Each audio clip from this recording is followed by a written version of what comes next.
Төвийн бүсд зохион байгуулж байгаа төрийн албаны манлайлал бүсийн зөвлөгөөний нэг гол хилцүүлэг уулзалт сургалт маань эмэгтэйчүүдийн хөгжлийг дэмжсэн энэ сургалт байгаа. За энэ дээр энэ бол Төв аймаг, Сэлэнг, Тархан уул аймгийн бүх ангиллын эмэгтэй албан хаагчдын төлөөлөл оролцож явж байгаа. Эмэгтэйчүүдийн ажил амьдралын тэнцвэрт байдал, карьерийн хөгжлийг дэмжих, за тэднэрт тодорхой хэмжээний урам зориг өгөх, итгэл үнэмшил өгөх зорилгоор энэ сургалтыг бол төрийн бүс байгууллагынхантай хамтраад зохион байгуулад явж байна. Ер нь Монгол улсын нийт төрийн албан хаагчдын 64.3% нь эмэгтэйчүүд.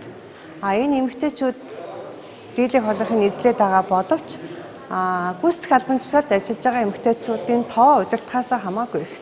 Тэгэхээр энэ сургалтын гол бидний зорилго хүсэл юу байсан бэ гэхээр эмэгтэйчүүдтэй тодорхой хэмжээнд өөрийгөө хөгжүүлэх, итгэх зориг урам өгөх, албан тушаалын карьер архих зоригтой байх нэгсэндээ тэр хандлагыг нь илүү сайжруулах зорилгоор энэ сургалтыг хийж байгаа юм.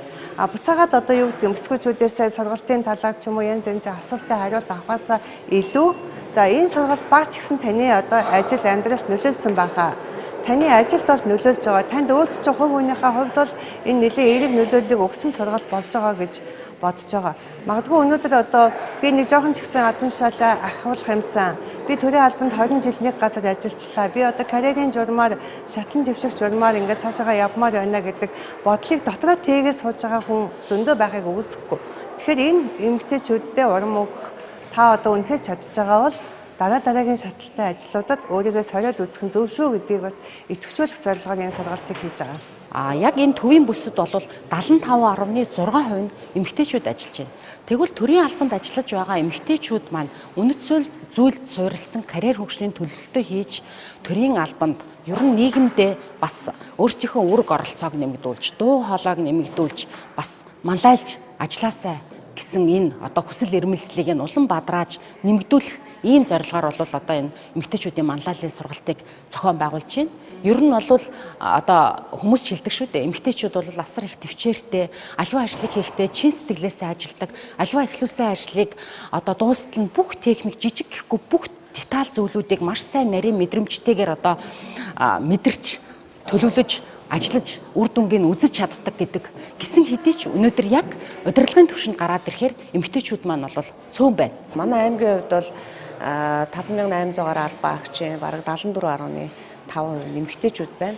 Ялангуяа эмэгтэйчүүд бол гүйцэтгэх албан тушаалаар дийлэх нь ажиллаж байна. Тэгэхээр өнөөдрийн сургалтын гол онцлог зүйл нь бол яг энэ төрийн албаны энэ сургалтын хажуугаар бас зэрэгцээ энэ гендер эмэгтэйчүүдийн төрийн албанд ажиллаж байгаа эмэгтэйчүүдийн карьер хөгжлийн талаар нэг ийм сургалтыг бас тусад нь авч үзэж байгаа нь өөрөө онцлог байна. Яагаад гэвэл өнөөдөр бас энэ төрийн албыг бүрдүүлж байгаа нийт эмэгтэйчүүдийн ажил дээрээ ахих хөгжих ялангуяа шийдвэр гаргах төвшөнд эмэгтэйчүүдийн оролцоог нэмэгдүүлэхэд энэ бол бас төрийн албаны зөвлөлөөс бас анхаарч ажиллаж байгаа нэг илрэл юм байна гэж миний хувьд бол харж байна. Шоронгол сумаас бол би нэг эмэгтэй төрийн үйлчлэгийн удирдах албан тушаалтантайгаа ирсэн.